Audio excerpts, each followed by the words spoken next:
BJP द्वारा लाए गए वक्फ संशोधन बिल को लेकर देश भर में बीजेपी द्वारा जागरूकता अभियान चलाया जा रहा है। पार्टी इस बिल को मुसलमानों के हक का बताकर डोर टू डोर कैंपेन के जरिए मुस्लिम समुदाय तक अपनी बात पहुंचाने की कोशिश कर रही है।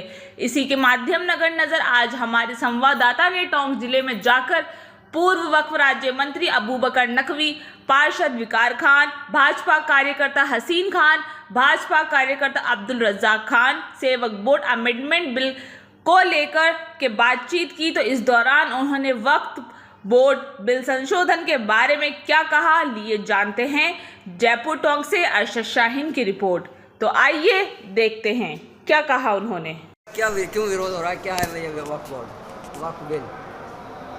देखो, वर्तमान सरकार ने जो सरकार के नेतृत्व में मोदी जी की जो सरकार जो चल रही है, उन्होंने जो वक्फ अधिनियम बिल जो बनाया उसमें कई चीज़ें संशोधन की। उन संशोधन के अंदर ये मुख्यतः है कि जिन लोगों ने सालों से करोड़ों अरबों रुपए की ज़मीनों का अतिक्रमण कर रखा है, उनको बाहर निकालने का काम मोदी जी की सरकार द्वारा किया जाना है और उसी सोच से ये बिल बनाया गया है।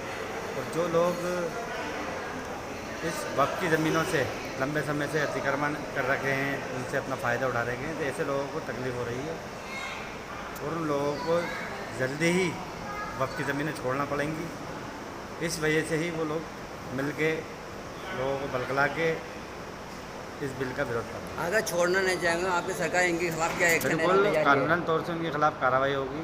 कलेक्टर, जिला कलेक्टर, एसडीएम द्वारा जो राजस्व अधिकारी हैं वो इसकी जांच करेंगे, जांच में दोषी पाए जाने वालों के खिलाफ कार्रवाई करेंगे, अतिक्रमण मुक्त कराने का काम करेगा। जिसके अंदर जिस प्रकार से ज़मीन के अंदर लूट होती थी, जिस प्रकार से जो चाहे वहाँ पर अगर कोई ज़मीन पर कब्जा कर लेता था और कब्जा करने के बाद में उसका खुद के फ़ायदे के लिए वो यूज़ करते थे, या तो उस संपत्ति के ऊपर वो कोई शॉपिंग मॉल बनाना, या अपने खुद के लिए मकान बनाना, या वो कोई न कोई कॉलोनी काट दिया करते थे, या वो स्वयं के लिए काम में लेते थे। लेकिन इस कानून के बनने के बाद निश्चित रूप से वो जो है उनसे ज़मीनों को वापस लेके और गरीब को उसका हक मिले, गरीबों को उसका लाभ मिले। क्योंकि जिस प्रकार से देखा जाए तो 2006 में वक्त की जो संपत्ति थी, वो संपत्ति 4,000 एकड़ ज़मीन, 4 लाख एकड़ ज़मीन थी, वो आज बढ़कर 8 लाख और 70,000 एकड़ ज़मीन हो गई।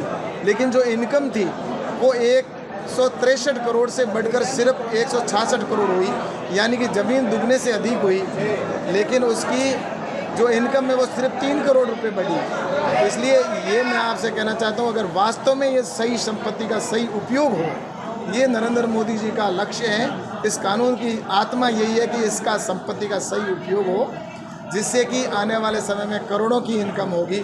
इसकी वास्तव में इनकम लगभग 12-13 हज़ार करोड़ के आसपास होनी चाहिए थी, लेकिन ये सिर्फ 160 करोड़ रुपए, और बाकी का पैसा कहाँ जाता था, किसके पास जाता था, वो पूरा देश जानता है। तो और इसमें बहुत बड़े बड़े राजनीतिक लोग हैं जिन्होंने ज़मीन को ऊपर कब्जा कर बैठे, उनको छुड़वाना, और उसके बाद भी कानून के जिस प्रकार से ये बना है, इस कानून के माध्यम से मुझे लगता है कि आने वाले समय में गरीब को हक मिलेगा।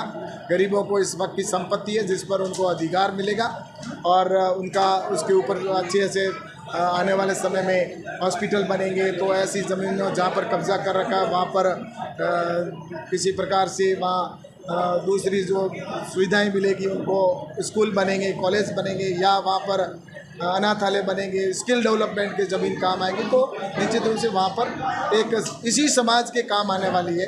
तो मुझे लगता है ये कानून बहुत ही राष्ट्र हित में बना है।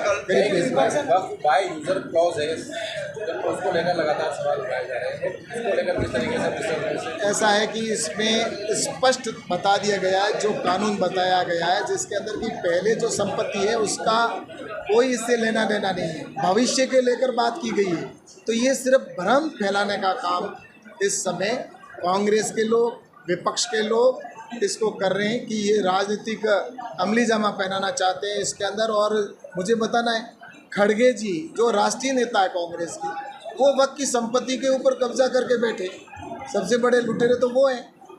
और उसके बाद में ये ओवैसी जी जो समाज की बात करते हैं, धर्म की बात करते हैं, उन्होंने भी तो वक्फ की संपत्ति पे कब्जा करके बैठे हैं। तो ये लोग तो वास्तव में जो वक्फ का मतलब है, जो अल्लाह के नाम समर्पित कर दी, दान दे दी गई ज़मीन, उसके ऊपर ये लोग कब्जा करके बैठे। मैं तो कहता हूँ इनको अल्लाह भी माफ़ नहीं करेगा कि जिनको अल्लाह के नाम समर्पित ज़मीन कर दी, उसके ऊपर ये लोग ज़मीन पे कब्जा करके और खुद के उपयोग में ले रहे हैं। तो मुझे लगता है कि ये निश्चित रूप से एक पाप है, और इस पाप को आने वाले समय में पुण्य करने के लिए, पुण्य की ओर कैसे लोग जाएं, तो इसके लिए कानून निश्चित रूप से काम आएगा। करोड़ों रुपए की वक्फ बोर्ड पे कब्जा कर रखा लोगों ने, उस पर लेके क्या करेंगे और आपकी सरकार क्या करने जा रही है उनको लेके?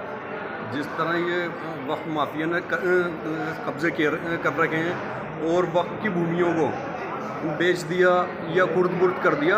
वक्फ अमेंडमेंट बिल 2025 आया ही इसी वजह से है, ताकि वक्फ माफिया से उनका बचाव हो सके और इसका सही यूज़ हो सके। आज आप हालत ये देख लीजिए कि बड़ी बड़ी प्रॉपर्टी है, उनके किराए 100 रुपये से नीचे हैं। तो अब आप सोचिए कि वो लोग जो सक्षम हैं, परिवारों से संपन्न हैं, वो 100 रुपये के किराए में वक्त की बड़ी बड़ी भूमियाँ लेके बैठे हुए हैं, और उसके बाद भी कंडीशन ये है कि उनके किराए 10-10, 20-20 साल के जमा नहीं हुए। अगर यही भूमि और यही कॉमर्शियल ज़मीनें गरीबों को दी जाती हैं और इतने कम किराए में दी जाती हैं, तो आज उनके परिवारों को उत्थान होता और गरीबों का और मुस्लिम समाज के बिल्कुल जो निचला तबका है उसका आर्थिक लेवल बढ़ता। अब क्या करने जा रही है सरकार इसको लेके? क्या भूमाफियाओं पर शिकंजे कसेगी, क्या करेगी? बिल्कुल, इसके जितनी भी संपत्ति है उसे सार्वजनिक किया जाएगा, ऑनलाइन किया जाएगा, और जिन लोगों ने इस पर कब्ज़ा किया है वो सब चीज़ें सार्वजनिक होंगी, और नाजायज़ अगर वक्फ भूमि को कब्ज़ा किया हुआ है तो वो कब्ज़े छुड़ाए जाएंगे। यही वक्फ अधिनियम 2025 है। मेरा नाम हसीन अहमद खान है। एक वक्फ बोर्ड पे जो टोंक में जाते हैं ज़्यादा, उस पर लोगों का कब्जा है, उस पर आप क्या कहेंगे? देखिए, आज हमारे प्रदेश प्रभारी माननीय चौधरी साहब आए थे।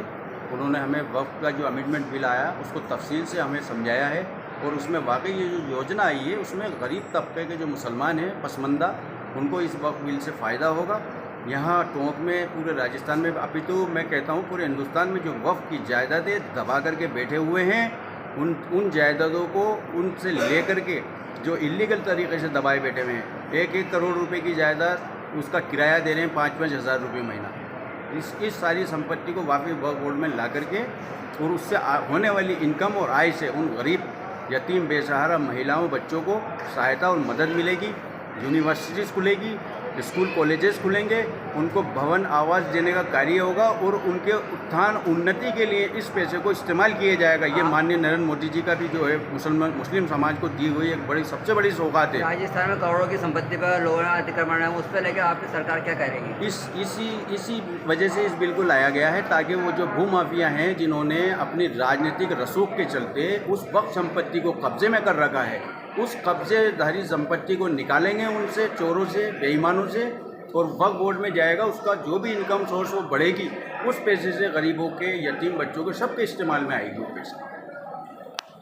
इसके अंदर जो मोदी जी ने ये संशोधन बिल किया है, तो इससे होने से क्या है कि जैसे जहाँ पर अतिक्रमण कर रखे हैं लोग, कई बीघाओं के उसके नहीं हो पाती, खाली नहीं हो पाती, तो अब जो ये पावर कलेक्टर को और SDM को दिए, तो इसको वो इंक्रोचमेंट की ज़मीनों को खाली कराने में आसानी होगी। दूसरा, जो इन्होंने 5% का 1 लाख से कम जायदादों जो है जहाँ पर इनकम है, उनको भी जो 5% देने के लिए मोदी जी ने कहा, इससे भी वक्फ बोर्ड के अंदर एक अच्छी इनकम होगी, अच्छी आय आएगी। तीसरा क्या है कि जो वर्षों से मुतवल्ली बने हुए बैठे हैं, कमेटी के सदर बने हुए बैठे हैं, उसमें भी जो काम करने वाला आदमी आएगा वही मुतवल्ली होगा, वही कमेटी का सदर होगा, तो इससे भी जो नया आदमी आकर काम करने का मौका मिलेगा, तो इनके जो है वक्फ बोर्ड के अंदर काम करने का मौका मिलेगा। जो पैसा आएगा उससे गरीबों की मदद होगी, गरीब बच्चों की फीसों की मदद होगी, परित्यागताएँ, जो विधवाएँ, जो बहनें, उनको मदद करने में वक्फ बोर्ड को मदद मिलेगी, जो अब से पहले बिल्कुल भी नहीं थी। इसलिए ये बिल मैं समझता हूँ सकारात्मक है।